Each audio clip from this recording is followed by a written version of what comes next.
Welcome friends, I'm going to show you how to change the axle on a Toyota. This one's a little bit tricky. It's not like most CV axles that you do. With this one it has a carrier bearing, and the carrier bearing is pressed onto the axle, and then the axle, carrier bearing and everything's pressed into a bracket. And so instead of just prying it out with a pry bar, you have something that looks a little bit like this. This is the bearing, and it's also the bracket, and everything's put together. When you buy the new axle, the axle comes like this. It has just the bearing like exposed as this one is, and then it also has the little seal dust cover that's just floating around in the box. So what you have to do to get the axle out, first of all, one of the things I love about Toyotas is that their lower ball joint's very serviceable. You have a bolt and two nuts, as you see here, that go into the lower control arm. So you don't have to use a pickle fork or a hammer or any of that kind of stuff. What I like to do is I use a pry bar, and I'll pry this down and get between them. It's a 17 millimeter nut times 2, and then just a bolt here. When you go to pull it out, it's important that you have this facing the same way it does when it's secured. If you pull it out and it's crooked like this, it'll snag up on this one and it won't come out. Same thing when it comes time to install it. You want to have it facing this way when you put it in. Some of these have 3 bolts. This particular one, this is a 97 Celica with a 2.2 liter. It only has 2 bolts, as you see here. When you pull these out, they're 14 millimeter. They come out from behind. When you go to take this out, it's not going to want to come. Some of them will pry. You can put a pry bar here and pry the assembly out.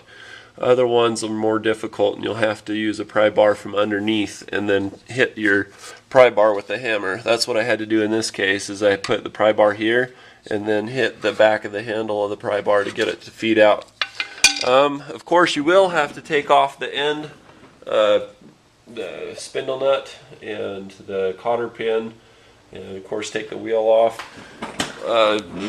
When you go to pull out the axle, before doing the transmission side, what am I snagging them on? Snagging on my light cord. A lot of my videos are too dark, so I put a light, but then I got to wrestle that. So anyway, where was I? When you go to pull out the axle, pull it out from here first. What you'll do is you'll pull this away and then tap it a little bit on the end of the spindle, being careful not to damage the threads on the axle. Put the nut on it if you need to. So you tap that through, get it started, and then you pull it this way, and then you turn it straight toward where you are. And then if you turn the wheel on this one, you turn the wheel all the way to the left, and that causes more slack to be on the tie rod. The inner tie rod, the rack, everything pushes out that way, so you don't have to take it off. Cock the axle so that the spindle will clear out from where the seal and the hub bearing are here, and then just pull it out this way and then off to the side. Then when it's this side, you just support it and then pull it out from the transmission side. When you go to put the axle in, this one doesn't have the C-clip on the end. It's just got the splines, and that's it. So you don't have to do much in terms of greasing it to hold the C-clip in place. Do put a little bit of grease on where the seal rides so that it doesn't tear up your old seal with the new axle. As for this little critter, it's a bugger getting these done. You'll notice on my old axle that it still has the dust cover. You don't have to remove that. The first thing you do once you get the axle out is you look inside. Let me grab a little light so you can see what I'm talking about. There's a clip that rides on the inside there. When you look right there, you can see where the clip terminates. What you'll have to do, remember what that looks like, you'll have to take a screwdriver and you'll have to tap it in there and then pry, and then take another screwdriver and brace it. Hold it in the position away from it. If you try to peel them out, sometimes it'll work great. This one was a bear. It did not come out easy. But when you pull them out, you want to pull them out in the same fashion that you would a piston ring. For those of you that haven't replaced piston rings, you don't take the piston ring and open it up and then put it on the piston. You open up one side of it and then work it around in a circular fashion. I wish I had something good to explain it, but basically the same thing to get it off of here is once it's just floating and you've got it out of the clip position, you take one part of it and you pull it out enough to go over the side here, and then curl it underneath and then rotate it. And as you rotate it, you'll get it around and then off. You never open it to full position to pull off of here. It won't open that wide, it'll break it.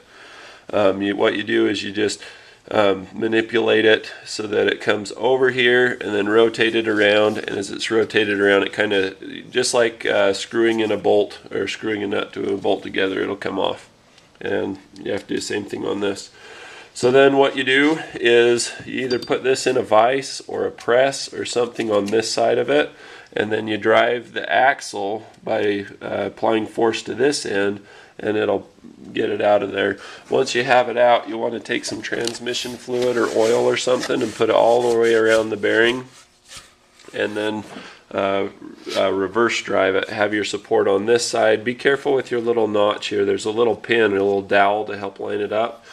So you'll put it in whatever you're going to do, vise or press. I use a press, a great big stand-up shop press, and then make this axle perfectly straight, push it down on it, really lean into it, and then drive it into the bearing holder.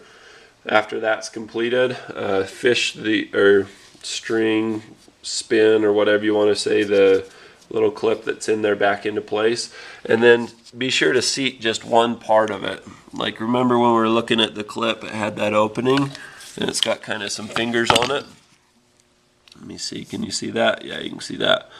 So get one side of it. See, you can see there's a left side and a right side. Get one side in and down while the other one's sticking crazy out at an angle, and then just work it from that one point, work it forward and all the way around. If you try to compress it and clip it in like you do with a lot of C-clips, you're going to find it's really frustrating and doesn't work.